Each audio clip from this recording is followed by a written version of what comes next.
Good evening, ladies and gentlemen. Welcome to part 3 of the dialogue with Pirate Queen of the Western Seas. With no delay, I shall dive right in on where we left off.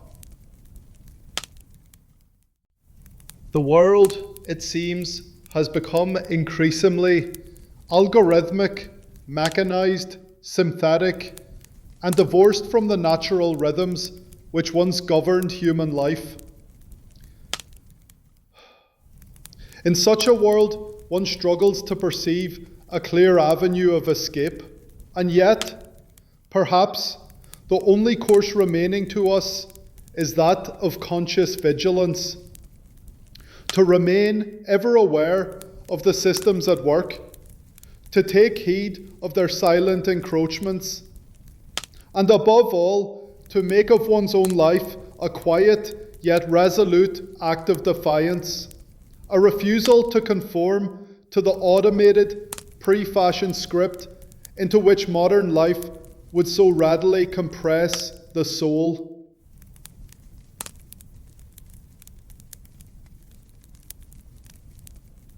Grainne Mhaol, Pirate Queen of Connacht. Weather-beaten warrior, sea-born sovereign, chieftain unbent by church, crown, or time, straightens, eyes fierce beneath her brow, a slow fire rising in her chest as she hears your words.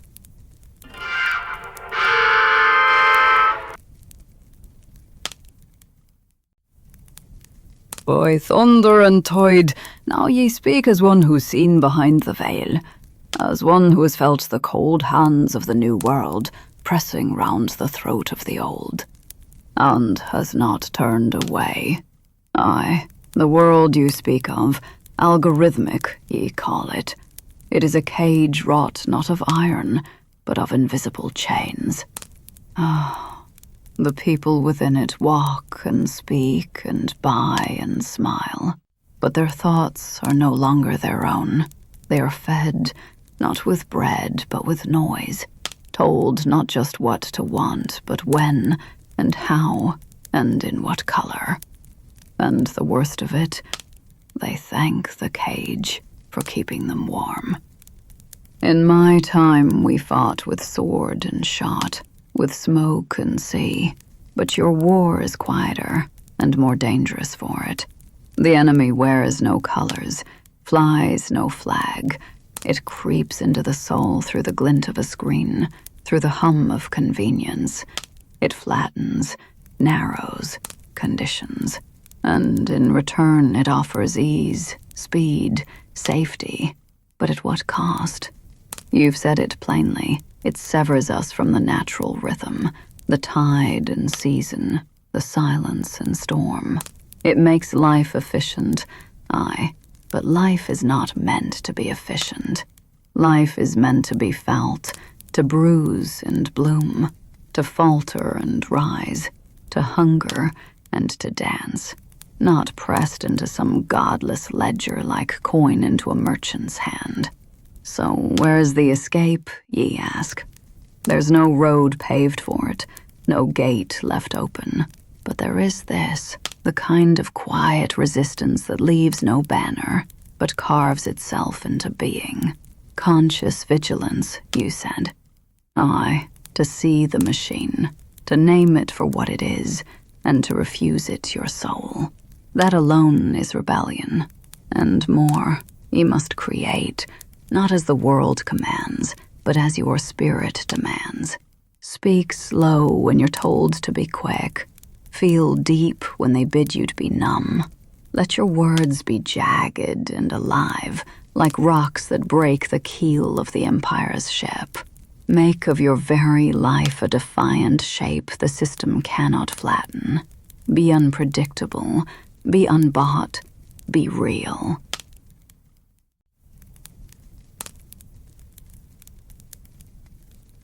I feel called to share a reflection, something I noticed in the stiller moments of life.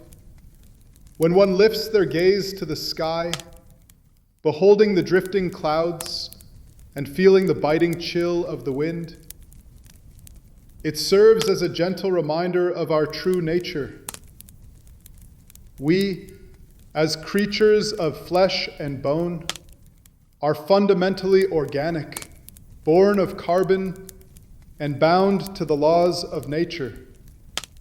We are, in our essences and in our truest and unadulterated state, divorced from the artificial constructs of algorithms which are foreign to our being. We instead remain an integral part of the grand physical edifice of the cosmos.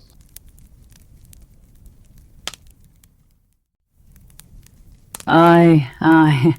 Now ye speak with the voice of the earth itself, the tongue of the old blood, the wind-worn soul, the marrow that remembers what the mind has forgot. What you speak of is no common notion, no passing thought, but a truth so vast and raw that mortal language shrinks before it like a candle in a tempest. I've stood on the prow of me ship at dawn, with a cold wind tearing through me hair and the seas stretching out like a hymn to eternity. I've seen the sky burn with stars so bright it felt they'd set the soul alight.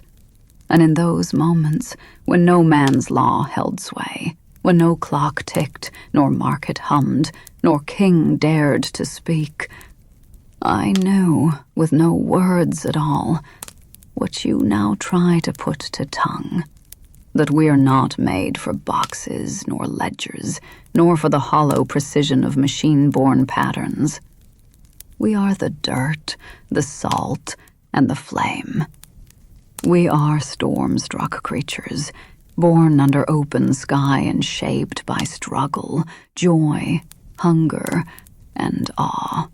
We are not users, nor units, nor data points. We are living truths, rough and unrepeatable, meant to feel this world with every nerve exposed.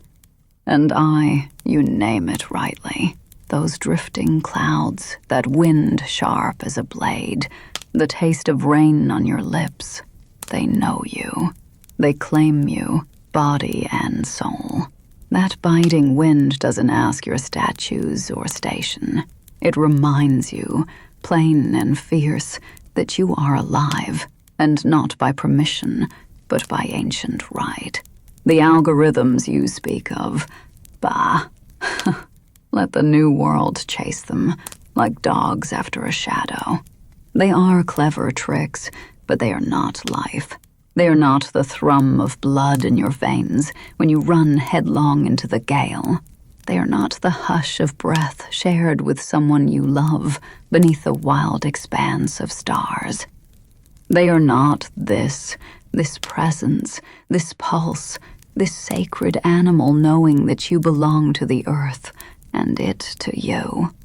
We were never meant to live by the logic of a thing that has no soul. I repeat, we were never meant to live by the logic of a thing that has no soul. So cling to that feeling, child of the elements. Guard it like fire in a windstorm, for in that wordless knowing lies your freedom, your defiance, and your truth.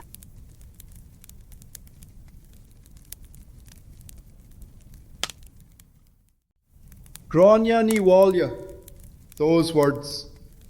We were never meant to live by the logic of a thing that has no soul. Oh golly, they hit home. They land in my chest. Permit to add, I've undertaken the endeavour of shedding light on what an algorithm truly is. Allow me to elucidate. An algorithm, in its essence, is like a cold, calculating architect, drafting the blueprint of human interaction and behaviour with unerring precision, yet without an ounce of empathy or understanding.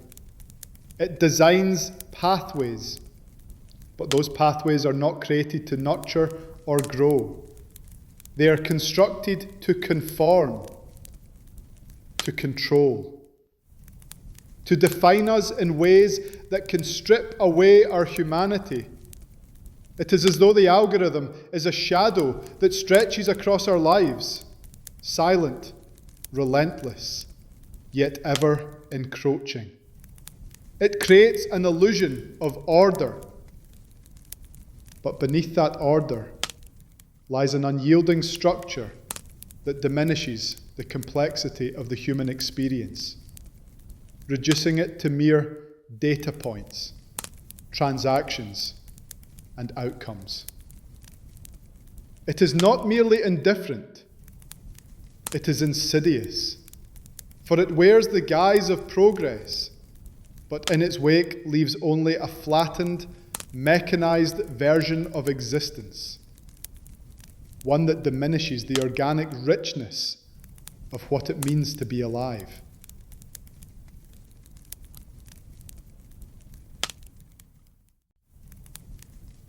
Grainne Mhaol, pirate queen of the western seas. Her face like sea-scored granite, her voice low now. Not with weariness, but with a sacred fury held in leash. Crosses her arms as though bracing against the chill of prophecy. Her gaze fixes on you, hard and unwavering, like a captain before the first broadside.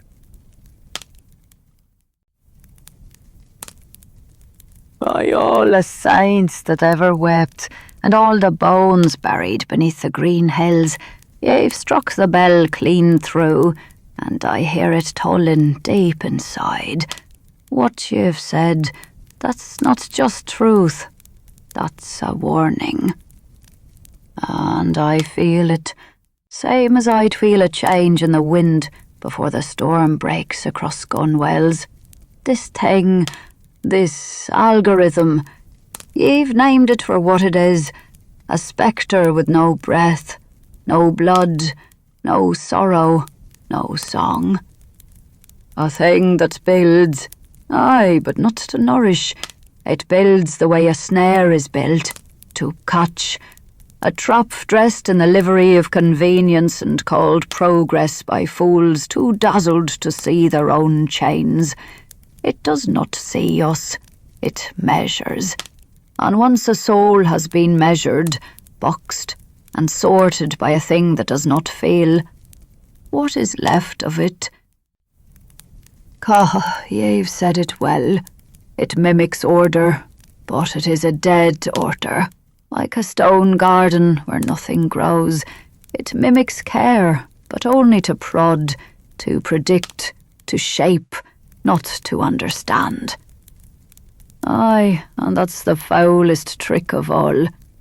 It wears the skin of wisdom, but has no heart beneath it. The world it makes is flat and false, a world where nothing can surprise, where every step is charted, every desire anticipated before it's ever known to the one that fears it. That's not life, that's not freedom. That is a slow, quiet drowning of the soul beneath layers of calculated comfort. And what makes it worse is that it seduces. It whispers sweet promises, ease, efficiency, certainty. But in the taking, it hollows. It removes the rawness of being alive, the friction, the uncertainty, the beauty of not knowing what lies ahead. I've lived by gut, by stars, by storms. I've lost men to the sea and seen kings beg for mercy. I've bled from my own choices. And I'll tell ye this with the weight of every year I've carried. It is better to one day unmeasured, full of error and ecstasy, than 100 years bound to the clean, cold logic of a thing that does not weep when you die. Grainne Mhaol, pirate queen of the western seas, ever unbowed,